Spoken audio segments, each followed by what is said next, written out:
You know, daring to be great. You would fight him. Man, tell him to come up there. He got to come to win 54. He said I got a glass chin. So tell him to come and touch it. Oh, wow. And Crawford a ridiculous $25, $30 million per fight paycheck, rewarding mediocrity. Meanwhile, Tank didn't even get a seat at the Ring Magazine Awards, but he wasn't about to stay quiet. Davis lit up Crawford and his team of Saudi sellouts, calling them out for kissing up to cash in on exhibition matches.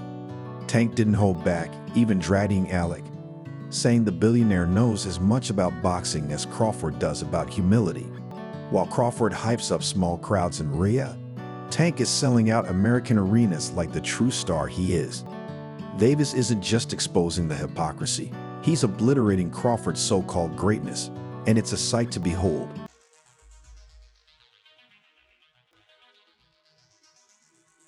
These fighters now, like, they trash. Yeah, they trash.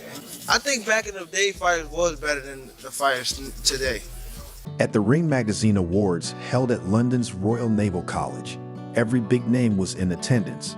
Canelo, Usyk, Devin Haney, but Tank was snubbed. Instead of sulking, Davis took to Instagram to drop the truth bomb. He shredded Eddie Hearn, calling him a little rat, and roasted Mastermind Alec, accusing him of playing politics rather than respecting the sport. Tank didn't stop there. He took aim at the entire circus of fighters selling out to Saudi Arabia, telling them, "Keep your Riyadh riches, I'll stick to packing arenas in America." Davis made it clear he's staying true to boxing's real fans. I've been hearing some rumblings about Terrence Crawford versus Tank Davis. And when I think about this fight, I am getting Errol Spence versus Mikey Garcia vibes. Meanwhile, Crawford couldn't resist chiming in, playing the smug commentator nobody asked for. He tweeted something like, "I see someone's mad they weren't invited. When your best clapback is as weak as your pay-per-view numbers, maybe sit this one out." But Crawford wasn't done. He had to remind everyone of his two-time undisputed champion status, as if Tank wasn't already tearing through his own division with far more style and far fewer speeches. Crawford's need to self-promote only showed how out of touch he was with what fans truly value. Obviously, all the fans want to see you and Tank in a ring this year. Do you think Turkey Al Sheikh's the man to make that? Yeah, I think that that's going to be a tremendous fight.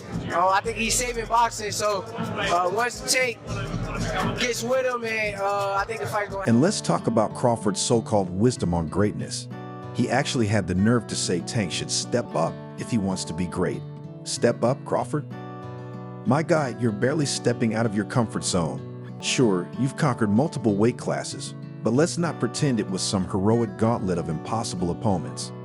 Tank is staying in his lane, dominating his division with knockout after knockout, while Crawford's out here cherry-picking paths to glory and acting like the second coming of Ali. It's a joke, really. Somebody like Tank say, 147, I knock Bud out. Well, he just talking. You know, he got the confidence in himself that he believed that he can do that because he's been knocking all these fighters out that he's been in the ring with. Crawford's delusions of superiority fall apart the moment you compare star power. Tank's highlight reels alone could sell out arenas, while Crawford's technical prowess, though solid for boxing purists, isn't exactly lighting up the mainstream. Crawford fights like a textbook, while Tank is more of a blockbuster action film. And let's be real, people tune in for blockbusters, not lectures on boxing fundamentals. But it doesn't stop there. Crawford's hypocrisy deserves its own spotlight.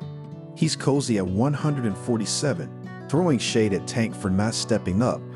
But has he ever considered stepping down? Of course not, because he knows Tank would steamroll him in a fair fight. Crawford's whole strategy is to stay just out of reach, barking from a safe distance, while Tank keeps delivering in the ring, with the crowd, and on the scoreboard. How far away are we from getting Bud Crawford and Tank Davis? And would weight be an issue there, or would that just be a matter of you waiting for him to be ready for you? Yeah, no, Tank is at a lower weight class than me. He's at 135, I'm at 147. That's 2 weight classes apart. So he would have to come up. Yeah, because I wouldn't never. You can't get that low. So that's not gonna happen because I saw people talking about it. You don't think that? This isn't about who's the better boxer. It's about Crawford's fragile ego being bruised by Tank's meteoric rise. Tank doesn't need to parade his stats because his punches speak for themselves. Meanwhile, Crawford's out here desperately reminding everyone of his accolades, as if legacy is something you announce instead of earn. Terrence Crawford struts around like he's the undisputed king of boxing, but let's cut through the hype.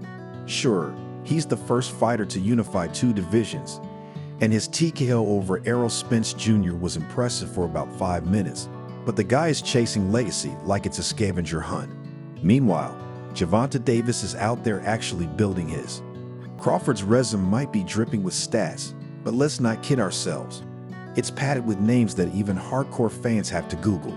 Tank, on the other hand, is handing out knockouts like party favors, giving fans what they really came to see: raw, explosive action. One thing I can say about Tank is he's smart. He can box. Yes. And he's explosive. You know what I mean? But I'm saying skill-wise. Crawford loves to pat himself on the back for being bold, but let's be real, this guy's out here talking about fighting Canelo Alvarez at 168 lows, jumping up 3 weight classes like he's on a mission to redefine arrogance. Bold? More like desperate. What's the point of moving up to face someone who'll boost your paycheck and ego, but not your credibility? Meanwhile, Tank doesn't need to chase gimmicks to stay relevant.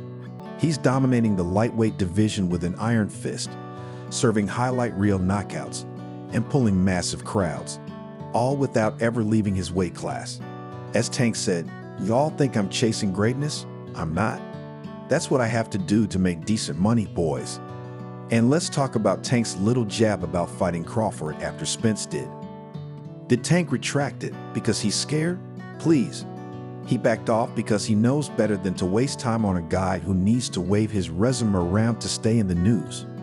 Crawford can brag about beating 14 champions across 4 weight classes, but let's be honest, those champions don't exactly scream immortality. Tank's victories, on the other hand, are unforgettable. He doesn't just beat opponents, he obliterates them. Crawford's stats are like a boring PowerPoint presentation, while Tank is the fireworks show. Crawford's obsession with money and politics is where he really loses the plot. Tank put it perfectly when he called out the Saudi cash chasers for kissing ass. And guess who fits that description to a T? That's right, Crawford. He's the poster boy for selling out, grinning ear to ear as Turkey Alex's millions pad his bank account. Crawford loves to defend Alex's investments, acting like they're for the good of boxing. Spoiler alert, they're not. It's all about control, branding, and profit, not elevating the sport.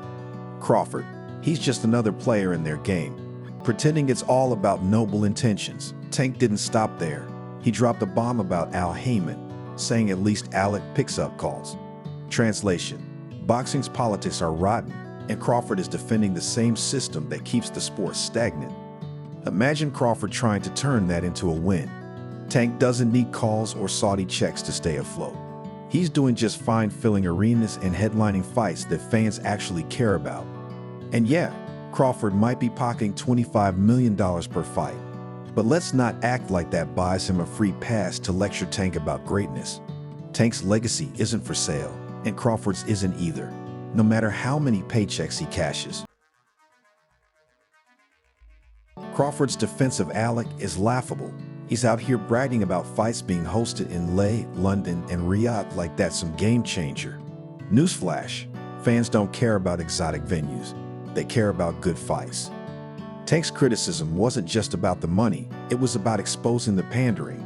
Crawford, on the other hand, is practically Alec's PR rep, singing his praises at every turn while cashing those bloated paychecks.